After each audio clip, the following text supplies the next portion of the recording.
All right, let's talk about something that can literally transform those late night money worries into real, actual peace of mind. Seriously. It is the absolute bedrock of your financial security. We're talking about building an emergency fund. You know how it goes. You're just living your life, everything seems to be going just fine, and then bam! Out of absolutely nowhere, life throws a massive financial curveball right at you. It's never at a good time, is it?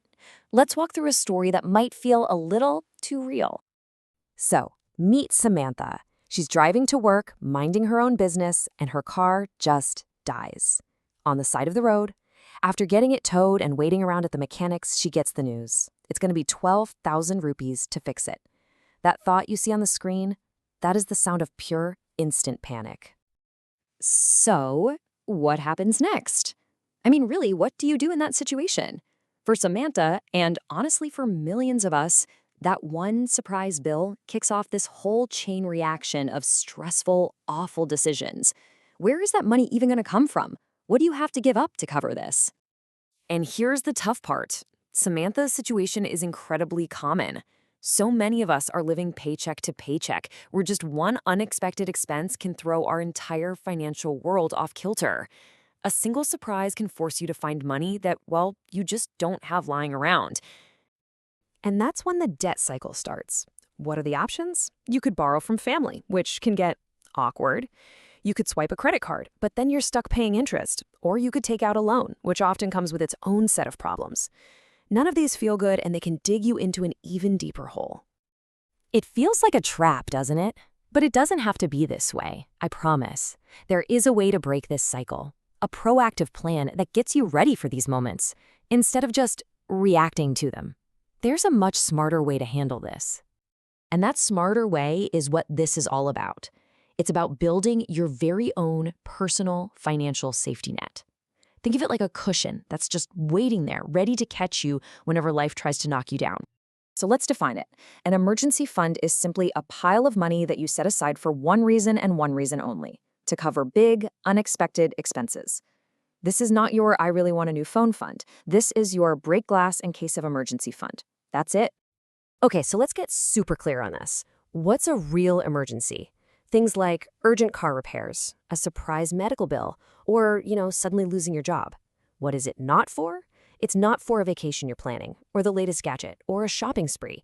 You save for those things separately. This money has a special job. All right, so we get what it is. But now for the million-dollar question, or hopefully not a million-dollar question, how much do you actually need? How big does this safety net have to be? Let's crunch some numbers.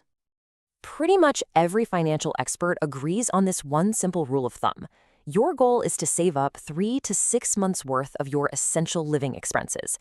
That's the money you need to cover the basics, your absolute must-pays, if your income suddenly disappeared. And the math is actually really simple. Step 1, figure out your essential monthly costs. We're talking rent, utilities, groceries, the bare bones. Step 2, multiply that number by 3. That's your starter goal. Step 3, for the fully funded, super secure version, multiply it by 6. Let's use a real example to make this stick. Let's say you add up all your absolute necessities and they come out to about 30,000 rupees a month. That right there, that's our baseline number. Okay, so take that 30,000 and multiply it by 3. Boom, 90,000 rupees. That is your 3-month safety net.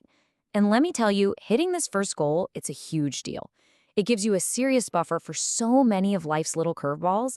You can actually start to breathe a little easier. And now for the ultimate goal, multiply by 6. That's 1,80,000 rupees. This is what gives you a full 6 months of security. This is the amount that lets you handle a major crisis like a job loss without total panic. This is what financial peace of mind feels like. Now, I know those big numbers can feel a little overwhelming, but listen, here's the most important part of all of this.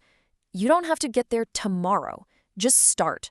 Seriously, even if it's just 500 or 1,000 rupees a month, it's about building the habit. Over time, it really, really adds up. Okay, so you're starting to save. Awesome. But the next question is, where do you actually put this money? This is super important because where you keep your emergency fund is almost as critical as having one. You've got to follow 3 simple, non-negotiable rules. 1, it has to be safe. That means you're not putting it in the stock market where it could vanish overnight. 2, it's got to be accessible. You need to be able to get to it fast in a real emergency. And 3, it has to be separate. Separate from your regular checking account so you're not tempted to dip into it for a pizza. So what works? Well, a high-interest savings account is a fantastic choice. It's safe, you can get your money out, and it even earns you a little interest. A money market account is another good one. But honestly, the simplest way is to just open a totally separate savings account at your bank and give it a name like Do Not Touch or Emergency Only. You see, when you put all these pieces together, the saving, the planning, finding the right spot for it, you're building something that's way more valuable than just a bank account balance. You're building a path to genuine peace of mind, to freedom, really, the freedom to know that you can handle whatever life throws your way. Let's go back to Samantha for a second. Imagine a different story. The car breaks down, the mechanic gives her the bad news, but this time, instead of panicking, she just takes a deep breath and thinks this. She calmly transfers the money from her emergency fund, pays the bill, and gets on with her life. No stress, no debt. And that's the whole magic trick right there. The exact same event goes from being a total financial catastrophe to just a really annoying inconvenience. The only difference? Preparation. That's what an emergency fund does. It turns that heart-pounding stress into calm confidence. Because at the end of the day, that's what this is. You can't stop the unexpected from happening, but you can be ready for it. This fund is your financial shield. It protects you, it protects your money, and it protects your future. So, I'm going to leave you with this one question. Forget about the big, scary numbers for just a second. What's one small, tiny thing you can do today to start building your shield? Maybe it's just doing the math to figure out your monthly expenses. Maybe it's opening that separate savings account online, which takes like 5 minutes. Or maybe it's setting up an automatic transfer for just 500 rupees. What's your first step going to be?